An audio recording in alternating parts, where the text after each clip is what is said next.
Hello friends, welcome back to my channel. Today we are here to discuss about मैं और मेरा व्याकरण Saraswati book. Okay, let's start.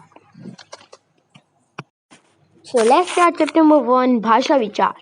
जुड़िए और समझिए. पहले हम इसको जुड़ते हैं और समझते हैं. विभू, क्या कर रहे हो? माँ, मैं भाषण की प्रतियोगिता की तैयारी कर रहा हूँ. दादी, एक कहानी सुनाइए ना. सुनो, एक समय की बात है. तरुण, क्या लिख रहे हो? पिताजी, मैं चाचा जी को पत्र लिख रहा हूँ. भैया, आपने प्रतियोगिता के लिए कहानी भेज दी क्या? हाँ नीतू, मैंने ईमेल द्वारा कहानी लिखकर भेज दी. सो इनमें कौन सी भाषा का रूप लग रहा है उसे भी हम समझेंगे. उपयुक्त उदाहरण द्वारा आपने जाने कि मनुष्य की अपने विचारों और मन के भावों को प्रकट करने के लिए माध्यम से आवश्यक होती है. इस माध्यम भाषा कहलाता है. बच्चों, आदिमानव अपने मन के भाव एक दूसरे समझने के लिए संकेत का सहारा लेते थे, परंतु संकेतों में पूरी बात समझना या समझ पाना बहुत कठिन था. इस अनुवाद को दूर करने आगे हम अभी नेक्स्ट पेज में पढ़ेंगे और इस सब को पढ़ते हैं. ये कौन सी बात लास्ट में हम देखेंगे कि ये मौखिक भाषा या फिर लिखित भाषा है. इस असुविधा को दूर करने के लिए उन्होंने अपने मुख से निकली ध्वनियों को मिलाकर शब्द बनाने आरंभ किए और शब्दों के मेल से बनी भाषा. भाषा शब्द भाष धातु से बना है जिसका अर्थ है बोलना.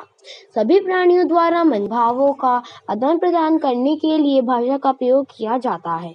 पशु पक्षियों की बोलियां को भाषा नहीं कहा जाता. इस प्रकार भाषा वह साधन है जिसके द्वारा मनुष्य बोलकर, सुनकर, लिखकर व पढ़कर अपने मन के भावों या विचारों का आदान प्रदान करते हैं.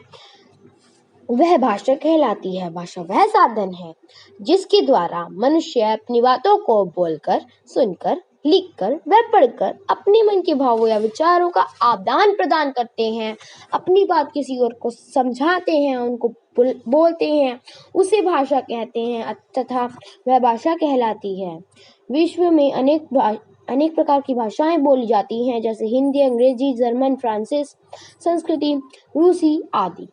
भारत में भी अनेक भाषाएं बोली जाती है, जैसे हिंदी, पंजाबी, मराठी, गुजराती, बांग्ला, तमिल, उर्दू आदि.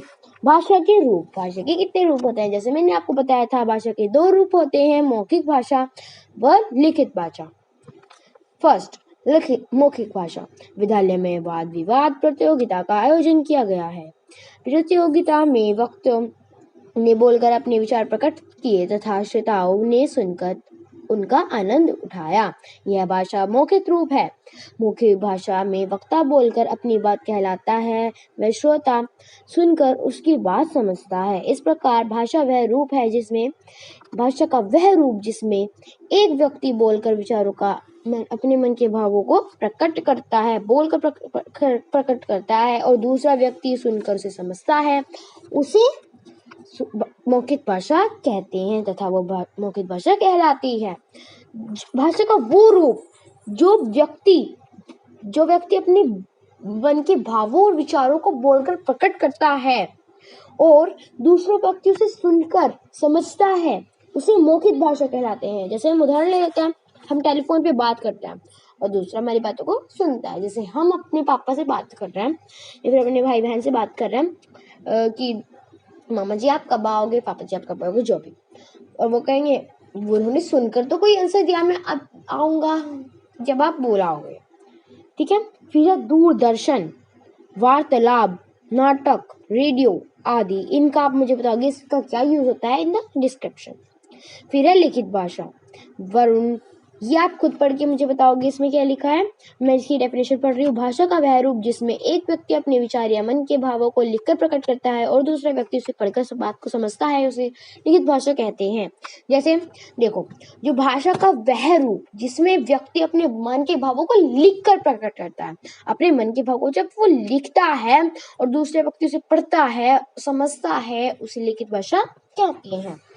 जैसे पत्र, लेख, पत्रिका, समाचार पत्र, कहानी हम लिखते हैं और दूसरा आदमी से पढ़ता है और समझता है, उसे लिखित भाषा कहते हैं और आदि। ठीक है, अब हम उसके ये जो आपने फर्स्ट पेज पे करा था अभी हम वो समझेंगे। जुड़िए और समझिए। देखते हैं कौन सा रूप है। चलिए, विभू क्या कर रहे हो? माँ, मैं भाषण प्रतियोगिता की तैयारी कर रहा हूँ। क्या कर रहा हूँ? भाषण प्रतियोगिता की तैयारी कर रहा है। वह लिखकर जो लिखा हुआ है उसको पढ़ रहा है, वो कहलाती है लिखित भाषा। तो ये क्या कर रहा है? लिखित भाषा कर रहा है। दादी एक कहानी सुनाइए ना। सुनो, एक समय की बात है। वो देखकर तो नहीं बता रहे ना, वो अपने आप अपने मन के भावों को अपने आप बोलकर प्रकट कर रहे हैं। उसे हम क्या बोलेंगे? मौखिक भाषा। पिताजी, मैं चाचा को पत्र लिख रहा है, उसे लिखित भाषा बोलेंगे। भैया, आपने प्रतियोगिता के लिए कहानी भेज दी क्या?